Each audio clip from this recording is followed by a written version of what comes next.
thank you so much for taking the time to talk to me. This film was such a pleasant surprise. I don't think I was. I don't think I was prepared. A, for the content, and B, for how well made and directed it was. And so, thank you. Oh, thank you very much. I'm proud to say that this one came out well because it's not, a director. And to be an artist, I believe, but also especially to be a director in motion pictures means a lot. Sometimes you have to trash some footage. It just doesn't work. Yes. And I think it takes so much courage to cut out of a movie or even the entire movie from your experience than just shoot. So I am very careful with what I put out there. And Doradus is something that still gives me the chills when I watch it. Yes. I wrote it, I directed it, I was every step involved, obviously, and every time I get to the end, there's something that happens on camera that, even I don't control. So I get emotional as everybody else. And that's I think it's a good sign. Yes, it is. Very much so. What I found, for me, the subject matter is one that in my past has been very much taboo. I was raised Catholic. And so for me, this idea of the spiritual world and realm, I was reared to not play around with Ouija boards and things of that nature because there was this real understanding that if you weren't aware and educated on the subject, you could do more harm than good. And so, yeah, as a child, there was this real fear. There was this curiosity and awe, but that was also pushed to the backseat of this real fear of delving into subject matters that I wasn't very well versed in. And so as I started watching the film, there was this tingling sensation at the back of my neck, not only because it delved into the ideas of the supernatural and, loss and things of that nature, but also that childhood fear of, are you sure you're ready for this? It's funny. It's funny. It's actually very, very appropriate that you say that because I was raised Catholic too. And that gave me, when I was a child, much more fear and many more problems than relief. Yes. So I was scared from everything they were telling me about hell and heaven. Just by the fact that there is a place that we don't control. And as a child, it was very difficult to put it to rest. Like, I was very curious, as you say, and I was very intrigued, but at the same time, I couldn't investigate. Yes. Because it's only written in the Bible, and you should not go there with your fantasy. Yes. So, as a matter of fact, what happens is that this place, Doradus, becomes your subconscious, becomes the place where you put all the bad things, and it controls your life. And when I wrote this movie, I thought, okay, I am a director, I am an artist, and I'm also a writer. Imagine that somebody would read my script and change it, and I have to unlock my subconscious towards a better place. And obviously, I manifest this in the movie with a boy, with a relationship with somebody bad. Yes. But in reality, it's a self maturation journey that the main character does. He goes from not believing in ghosts, which means he doesn't believe in what he writes about, to believe in it. And that's what I'm trying to do with my movies. So it's a very it's easy to fake it, as an actor, as a director. It's easy to get to a point in which you can make the audience happy, but not really moved. I teach directing at UCLA, and I always say to my students, you will learn here all the technique, you will learn all the tricks and the secrets of directing that surely are important, experience, but at the end, the movie is a part of you. So if you don't put yourself in the picture, the audience will not feel anything because it has to be a part of your person that you share. So I think with Doradus, I went pretty close. Yeah. Well, that's a great segue into the question of how much of this is autobiographical. How much of this is, I mean, as it being your baby, something that you give birth to, it's very much a part of you, but literally from the story, the writing, how much of it is you? I am, as a writer, and also as a director, which means I was playing all roles and Yes. showing to the actors the blocking. I am all three of them. I am the writer most of the time, that rational part of me. I am the lady, that's the emotional, the lady, the ghost. Yes. Yes. Eleonora, that's the emotional part of me. And I am the boy, which is my subconscious, which is the most beautiful, pure, childish part of me. And they never meet. As you see, there's a moment in which they are close to meet, but they, in the final shot, they get close to each other, but never together, because that's the way we live. And my journey is about understanding what do I have to write, what do I have to give, how do I make a better life and a better art by knowing myself.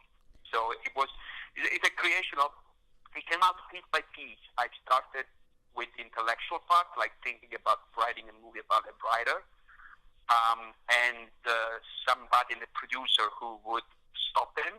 Yes. Then I understood that the producer could be something more intriguing than just a producer, so I decided that would be a ghost. So I made him an emotional, powerful entity. And then something was missing, and I shot principal photography, putting into the dialogue of the actors the name of the Monde. And I didn't know who the Monde would be. I'm really telling the truth, because now I made it clear to all the actors.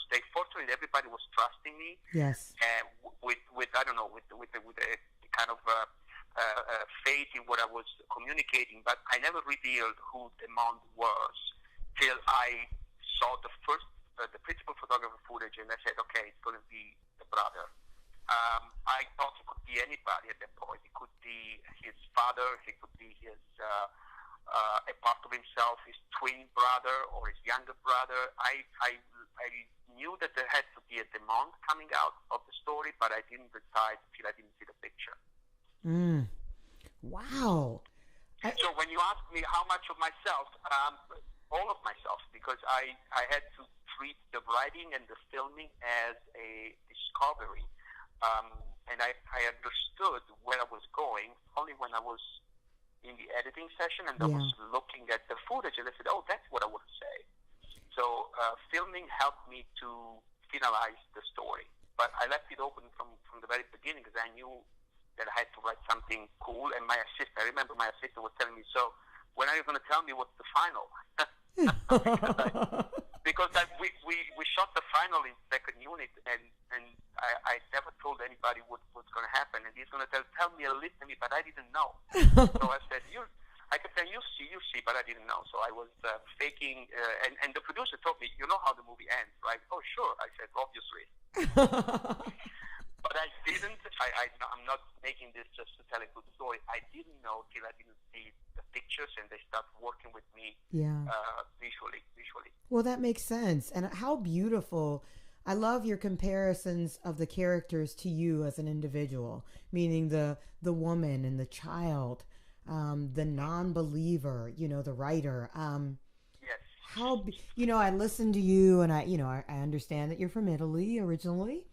Do you bring a different approach to filmmaking? You're displaying, at least at the moment, to American audience, but I love your conversation about the film, and I wonder, is that influenced at all by where you come from, as much as where you are now? I moved to America 10 years ago because I knew that I couldn't make movies in Europe. I knew it in my heart. I've done a career in Italy and in Germany before as a theater director, and I was successful. I really made a good career. I got to direct great plays, and I was doing well, but something was missing, something that the picture can give and the spoken word cannot really give. And it took 10 years. Like, I moved in 2005, first to New York and then to Los Angeles. It took me 10 years to see something, because, again, till you don't shoot a movie, you don't know what you're talking about. Right. So I was kind of kind of understanding I don't want to shoot an American movie, but at the same time I don't want to shoot I was trying to understand who I really was. I think I have learned a lot from American movies. They are a classical storytelling. Yes. It's a lot about character and what's called mainstream hero journey, which I really love because it's something that we cannot do in Europe anymore. I say to my students and to myself all the time, you cannot have an Italian character saving the planet because that will remind the what's called the ambition of Mussolini. You cannot have a German and you cannot have a French because of Napoleon. You cannot have a Spanish. The only culture that is still incorporates the function of the hero. So they my God, a person that can go as close as possible to the function of a god. It's the American culture. So in this moment of history, American movies are successful because they can display a hero out there, and we know who they are. They are Hugh Jackman, Tom Cruise, and all these people. Yes.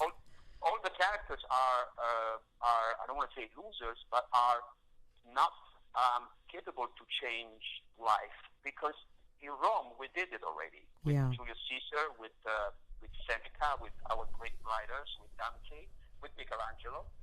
We did it already. That was our classical time. So nobody could paint better than Italians, and nobody could do opera better than Italy. We still do it with fashion and with with the soccer.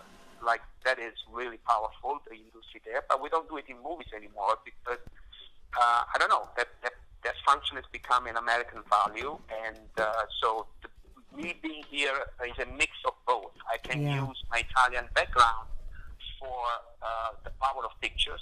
I love Fellini, I love Antonioni, I love the symmetry of those shots, the control on the picture. At the same time, I need a story and a hero, and that's what I learned here. Oh, that's wonderful. But a perfect complement of both experiences, a perfect, blend of those two experiences.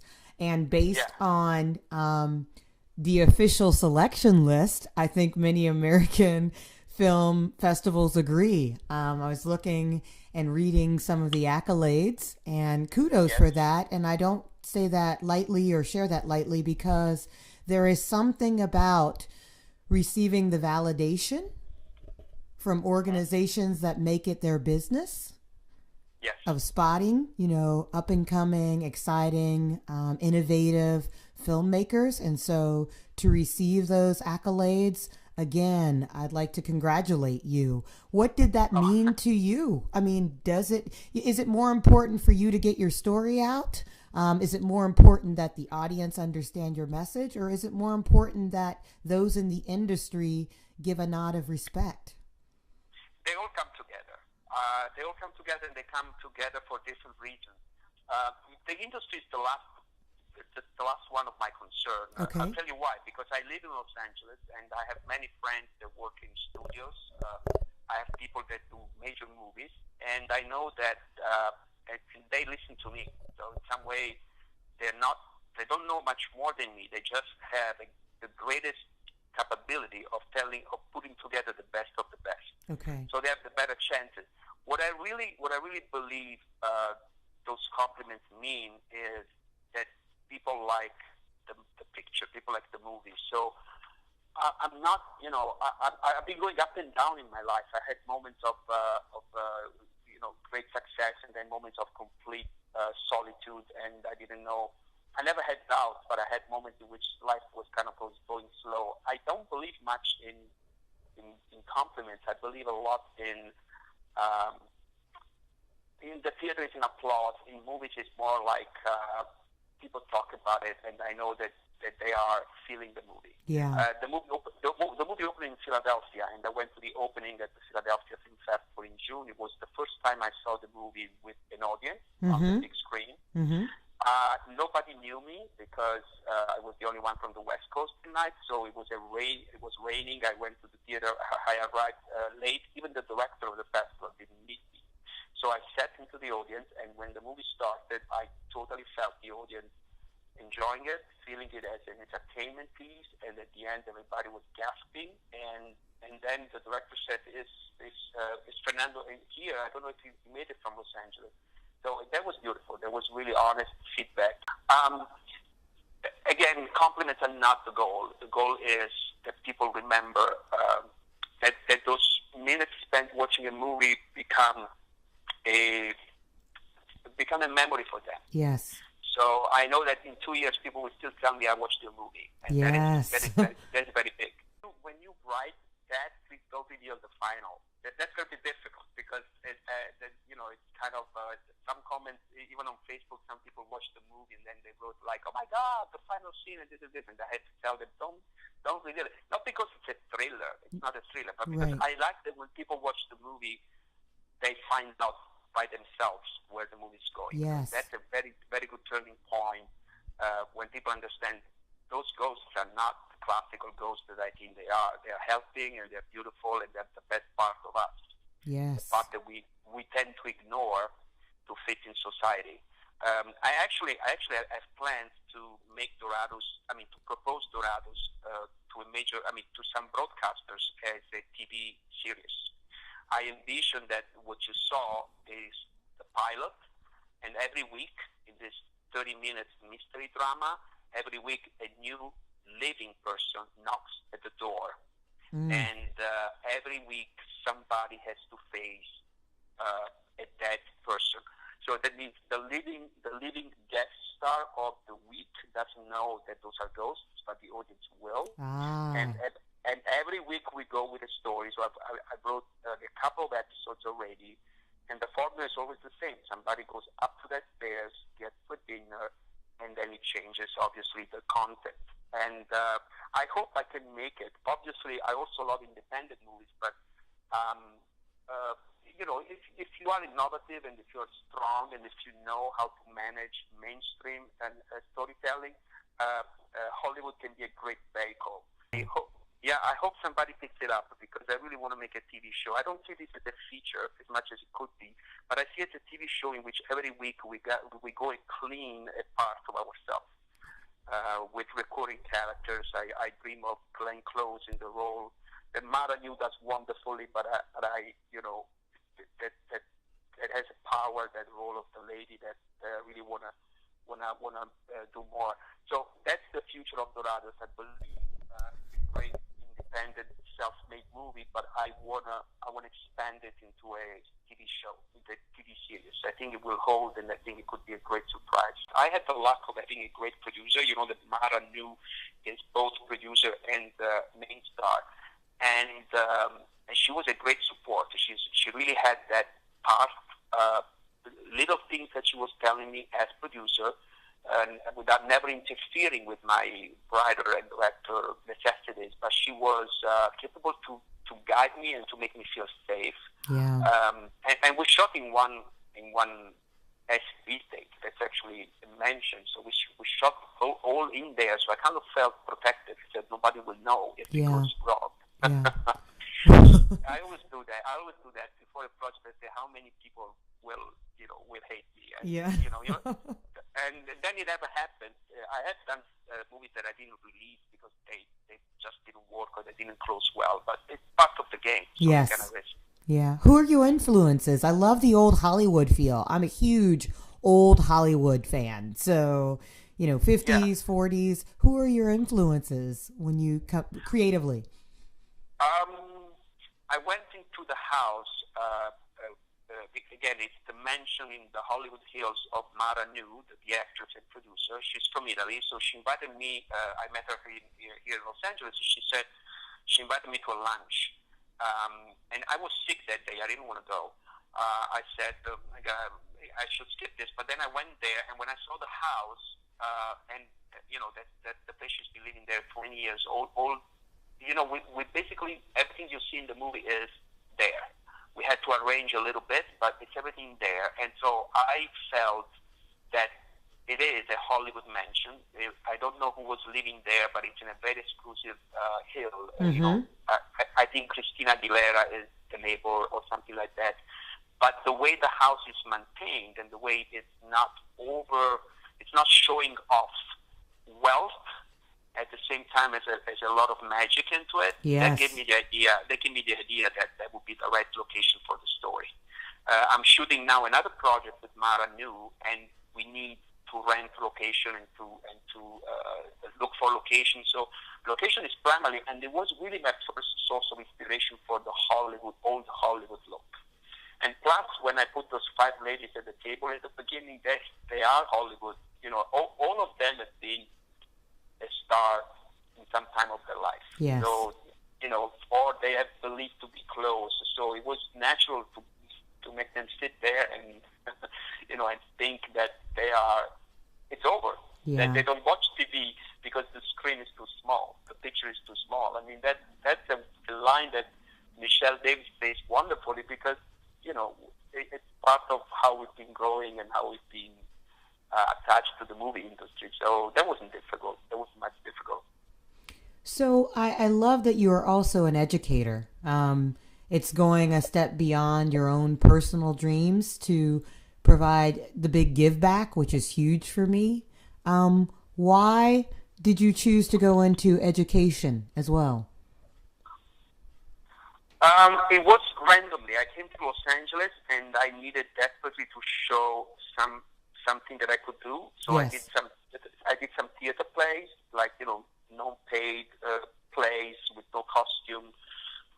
And the first one went very, very well. And one of the actors involved is a teacher and an educator at the UCLA Extension. And extension is the adult education, or as they call it, the continuing education. So it's much more flexible. She was so intrigued by my approach to movies and to theater and said, I have to introduce you to the head of the entertainment studies. And she called me, I think they called me 3 times, and I didn't want to teach. And then it came to a point which I said, well, if they keep calling, let me try for a quarter.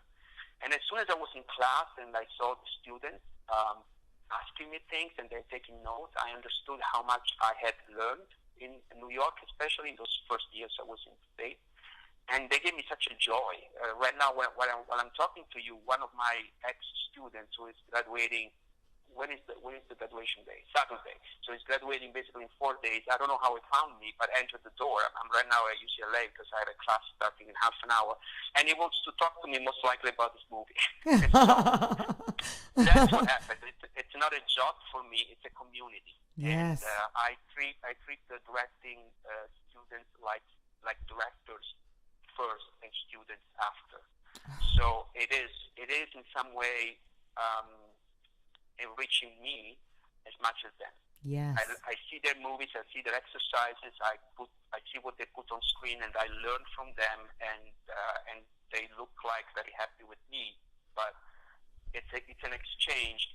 If you do movies, like if you do theater, you have to be open. It's not like writing a book or painting that you can do by yourself or playing the piano. Entertainment in the sense of movies and theater and performing arts requires a community. Yes. So it's so beautiful to be at UCLA. Usually it was a theater when I was back in Italy. You become familiar with the theater people in town. And here is a lot of students, a lot of also international students. They come from different parts of the country. So it's a joy, but it's an exception. I don't know if I would teach, with all respect, to the advanced like UCLA or USC or those things, because that becomes professional teaching. Yes. And the way that works at UCLA Extension is that they hire professionals from the field, people that have a movie out there and also have the time for 1 time a week class. So I don't teach full time. Yes. That's what I like. Yeah. I like that part. Being a professional teacher, no, I don't feel it's my vocation. It's where I want to go. But again, UCLA Extension gives me that possibility of having a conversation with you right now, because there is a screening in Cincinnati, and now entering class. And I can do both. I can do movies because I have a lot of free time. It's not, again, full day teaching. Yeah. Thank you so much. I'm so excited about sharing this film with my city. I think It's important. I love the title of the film. I listened to your interview in Philadelphia, and I understand that it was named after a small constellation in the southern hemisphere. Yeah. Well, I wanted to call it Orion because it's the most famous, but there are like 5 movies called Orion.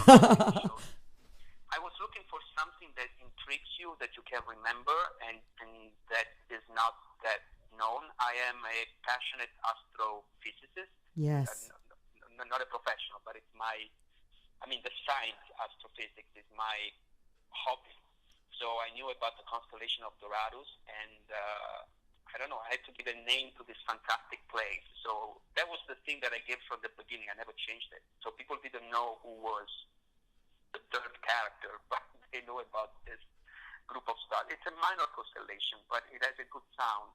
I was going for a sound. I wasn't going for a meaning. Well, I think you succeeded. Last question. Yes. A year from now, where do you see yourself? What do you hope for a year from now? What would be the optimal situation?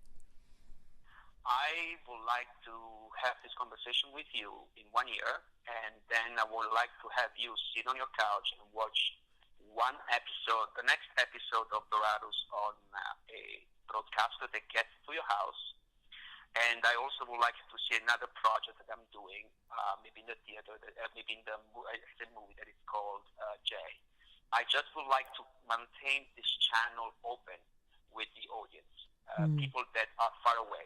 If this happens because HBO hires me or Showtime, then it's welcome. If it happens because I will self-produce another movie, it's the same thing. Yes. What it really matters is that if in 1 year from now, I still want to be able to tell a story to you.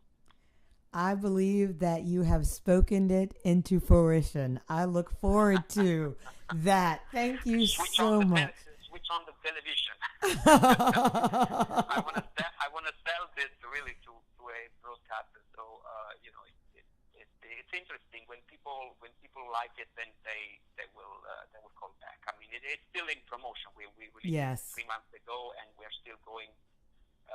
We're still showing around, but it's pretty strong, and I'm happy you liked it. I am very grateful for you sharing it with me and my community. I look forward to Sunday. I'll be there, so I look forward to hugging you hard. It's what I do.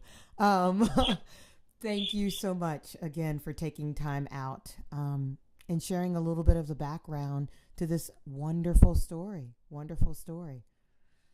Thank you very much. Thank you to your readers or listeners, and I am very happy that Doradus is going to Cincinnati. So, I cannot be there because I'm shooting other things and working here, but I'm very, very happy. So let me know how it goes. I will indeed do that. Big hugs and Cincinnati love, my friend. Okay. Thank you so much. Thank you. Have a good evening. Right. Bye-bye. Talk soon.